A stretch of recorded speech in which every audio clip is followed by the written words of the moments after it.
അങ്ങനെ ഫൈനലി ദാവീദ് എന്ന ചിത്രത്തിൻ്റെ ഏറ്റവും പ്രധാനപ്പെട്ട റിലീസ് അപ്ഡേഷൻ ഇപ്പോൾ ആരാധകർക്ക് മുന്നിൽ പുറത്തുവന്നിരിക്കുകയാണ്. ആ ഒരു അപ്ഡേഷനാണ് ഇന്നൊരു വീഡിയോ ഭാഗത്ത്. വീഡിയോയിൽ മുൻപ് വീഡിയോ ലൈക്ക് ചെയ്യുക, ചാനൽ സബ്സ്ക്രൈബ് ചെയ്യാൻ വേണ്ടി ശ്രമിക്കുക. ആൻ്റണി വർഗീസ്, വിജയരാഘവൻ, അജു വർഗീസ്, ഷൈജു കുർപ്പ് എന്നൊക്കെ പ്രധാന കഥാപാത്രങ്ങളായി വരാൻ പോകുന്ന ചിത്രമാണ് ദാവീദ്. എല്ലാ സിനിമാ പ്രേമികളും ഒരേപോലെയാണ് ദാവീദ് എന്ന ചിത്രത്തിൻ്റെ ഓരോ അപ്ഡേഷനും അറിയാൻ വേണ്ടി കാത്തിരിക്കുന്നത്. ചിത്രത്തിൻ്റെ ഒഫീഷ്യൽ ഫസ്റ്റ് ലുക്ക് പോസ്റ്ററിനൊക്കെ മികച്ച അഭിപ്രായം തന്നെ സ്വന്തമാക്കാൻ വേണ്ടി സാധിച്ചിട്ടുണ്ടായിരുന്നു. ഫൈനലി ചിത്രത്തിൻ്റെ ഏറ്റവും പ്രധാനപ്പെട്ട റിലീസ് അപ്ഡേഷനും പുറത്തുവന്നിരിക്കുകയാണ്.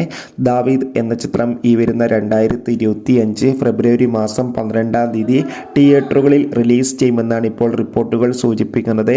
എന്തായാലും ചിത്രത്തിൻ്റെ ഒഫീഷ്യൽ അപ്ഡേഷൻ അറിയാൻ വേണ്ടി കാത്തിരിക്കാം. എത്ര പേരാണ് ദാവീദ് എന്ന ചിത്രത്തിൻ്റെ റിലീസിനായി കാത്തിരിക്കുന്നത്? തീർച്ചയായും കമൻറ്റ് ബോക്സിൽ രേഖപ്പെടുത്താൻ വേണ്ടി ശ്രമിക്കൂ. Bye bye.